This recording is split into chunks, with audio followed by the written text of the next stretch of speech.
Hello friends.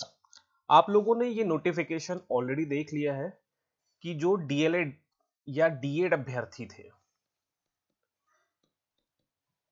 उनकी चयन सूची सहायक शिक्षक पद के लिए ये आ चुकी है। अब इसमें डिटेल में जिनका चयन हो चुका है उस अभ्यर्थी का नाम एवं कौन सा स्कूल कौन से जिले में उसे आवंटित किया गया है इसका नाम आपको दिख रहा होगा। ठीक है, उदाहरण के लिए देखेंगे, ये है अभ्यर्थी का नाम और ये अलॉटेड स्कूल नेम, कौन सा स्कूल उन्हें मिला है और ये वेरिफिकेशन का डेट, कब उनको वेरीफाइड करना है। राइट, ये सारे डेट यहाँ पर है। देखो 19 तारीख कल ये लिस्ट आई है और 19 तारीख मतलब आज से ही वेरिफिकेशन स्टार्ट हो गया, 19/3/2025। सो उसी संदर्भ में मैं आज आपसे बात करूंगा कि वेरिफिकेशन में ये वाला फॉर्म आपको प्रिंट करके लेके जाना है। ये जो यहां से दिख रहा है, सहायक शिक्षक का अभिलेख सत्यापन प्रपत्र, ये वाला प्रपत्र आपको प्रिंट करा के लेके जाना है। ठीक, ये डेट डाल लेना जिस दिन आपका डेट है वेरिफिकेशन डेट, जैसे आज जिनका होगा 19/03/2025 डालना। यहाँ पर आपको अपना पासपोर्ट साइज का फोटो लगाना है और उसको सेल्फ अटेस्टेड मतलब स्व हस्ताक्षरित भी कर देना है। जो रैंक है आपको लिखना है। टेबल क्रमांक आप जब जाओगे वेरिफिकेशन कराने के तब पता चल जाएगा, ये आपको नहीं फिल करना है। पात्र अपात्र वो फिल करेंगे, आपको खाली छोड़ देना है।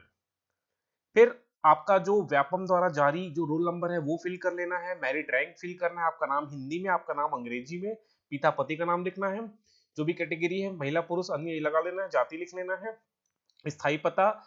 अब देखो यहां से जन्म तिथि अगर है तो लिखना, अगर नहीं, सॉरी एक चीज बता दो, यहाँ पर सब लोगों का जन्म प्रमाण पत्र नहीं होता है ना। अगर जन्म प्रमाण पत्र नहीं है तो 10वीं के अनुसार 10वीं का जो मार्कशीट है, 10वीं की जो मार्कशीट में जो डेट ऑफ बर्थ आपने लिखा है वही वैलिड रहेगा, वही वेरिफिकेशन के दौरान काम आएगा। आपको ये लिखना है। अब 1 जनवरी 2023 को आप कितने साल के हो गए हैं, इस डेट के हिसाब से आपकी आयु कितने वर्ष की है वो फिल करना है, क्योंकि 2023 की वैकेंसी है।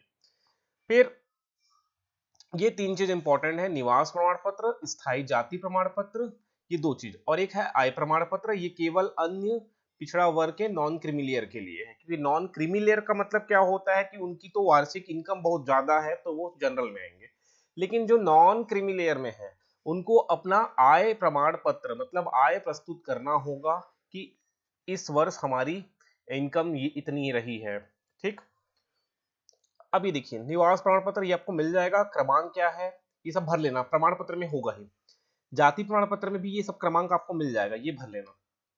ठीक, लेकिन आय प्रमाण पत्र तो हर साल बनता है, हो सकता है कल वेरिफिकेशन हो, परसों वेरिफिकेशन हो और आपके पास आय प्रमाण पत्र नहीं है, क्योंकि आय प्रमाण पत्र बनवाने में समय लगेगा, महीना हफ्ता 15 दिन लग जाता है। ठीक है, हफ्ता भर तो लग ही जाता है।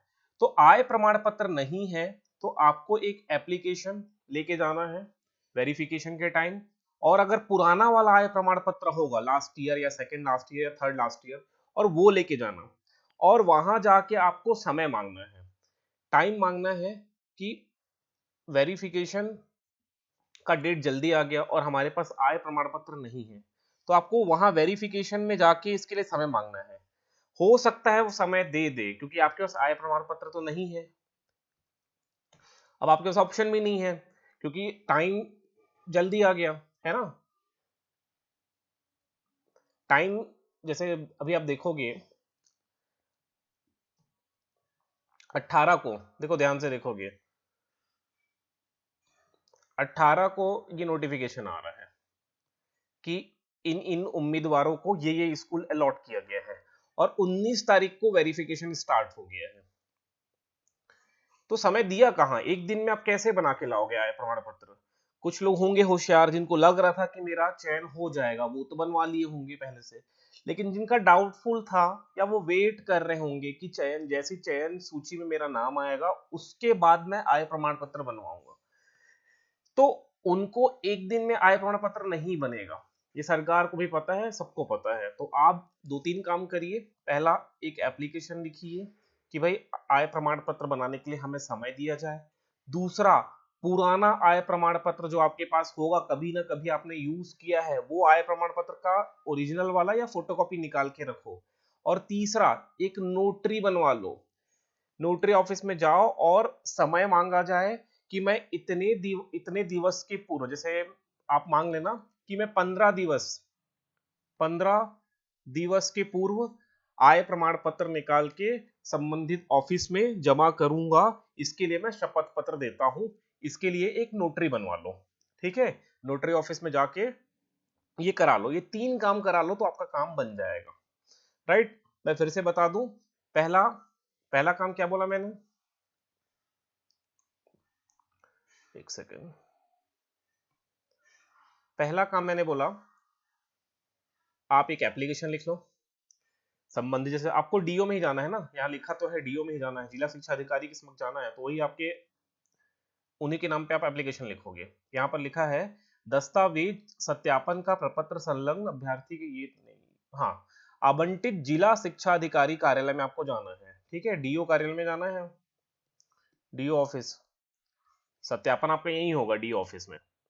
ठीक, तो डीओ ऑफिस में जाओगे तो डीओ सर के नाम पे आप एक एप्लीकेशन लिख लो। पहला पहला काम एक एप्लीकेशन लिखो कि भाई मेरे पास अभी नहीं है, लेकिन मैं जल्द से जल्द बनवा के इस ऑफिस में, संबंधित ऑफिस में जमा कर दूंगा, और मेरे पास पुराना वाला रखा हुआ है, मैं वो आपको दे रहा हूँ, शो कर रहा हूँ। ये पहला आप लिखो। दूसरा, पुराना वाला जो भी आपके पास आय प्रमाण पत्र है उसको कलेक्ट करके रखो। और तीसरा, नोटरी भी करा लो, शपथ पत्र, कि भाई मैं 15 दिवस के पूर्व या 10 दिवस के पूर्व मैं संबंधित कार्यालय में क्या जमा कर दूंगा, आय प्रमाण पत्र जमा कर दूंगा, इसके लिए एक शपथ पत्र ये बनवा लो, ये काम चल जाएगा। ठीक है,